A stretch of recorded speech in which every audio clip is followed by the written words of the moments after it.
Hello everyone and welcome. I'm Kevin van der Kooi, also known as Rotterdam, and welcome to a special year-end review of the European update.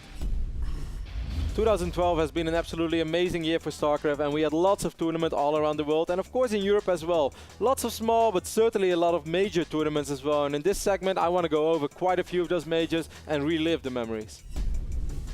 The action started immediately in January with the 4th edition of the Home Story Cup. In 2011, Home Story Cup grew from a small to a big tournament, and the 4th edition was going to be bigger and better than ever before, yet it kept that unique vibe and fun element that only Home Story Cup can capture. Despite all the top Europeans and a few top North American players participating, it was Korean domination all over in our first tournament in 2012, as 6 out of 8 players in the top 8 were from Korea. The 2 Europeans, Newerth and Dimaga, lost in the quarterfinals, and MC went on to take it all. He defeated Sound convincingly 4-0 in a one-sided final, but overall it was still a super fun tournament and everybody had a great time. The players, the fans, the staff, and of course the fans at home as well, so overall it was an excellent start of 2012.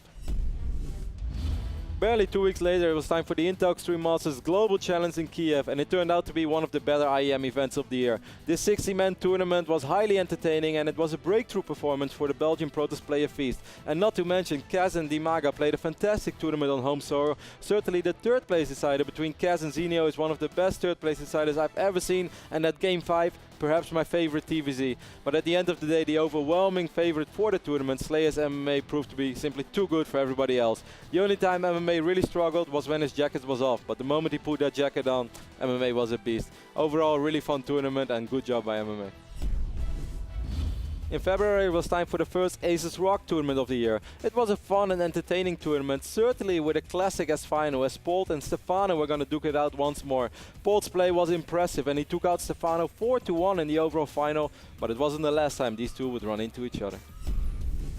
At the end of February, a new tournament joined the ranks, namely the Iron Squid. The tournament started off online and 8 players would make it to the offline finals in Paris.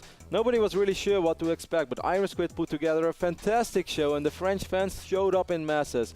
It was a super entertaining tournament, and at the end of the day, Slayers MMA continued his domination, taking out Symbol 4-2 in the finals. It was a tournament that people would remember, and everyone was eagerly waiting for Iron Squid 2, which recently started. In March it was time for the Intel Extreme Masters Global Finals in Hanover, Germany. $81,000 was up for grabs for a very well-rounded player list. MMA and MC were the overwhelming favorites, but Puma surprisingly made it to the final and he had a big lead in game number 4 over MC. But MC wouldn't be MC if he didn't bounce back and still take home the tournament. But perhaps an even bigger story than MC winning it was Feast. Feast once more played a great IEM tournament and was crowned Sick Nerd Baller of the tournament after taking home 4th place. April was the month of the DreamHack ISO Open in Stockholm.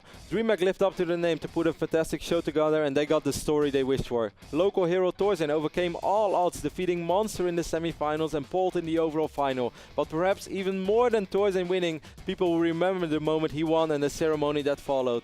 Great music, the fans going crazy, In Control giving the okay nod, and Torzen happier than ever. What an amazing tournament it was, and one of the absolute highlights of the year for me. Good job, DreamHack.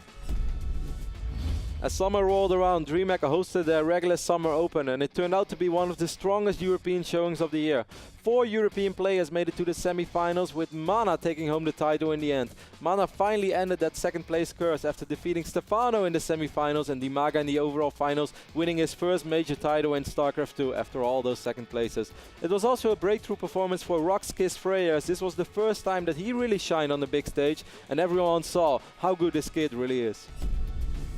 In July it was time for Home Story Cup 5, and the man who was formerly considered as an online hero made sure that no one would ever dare to say that again.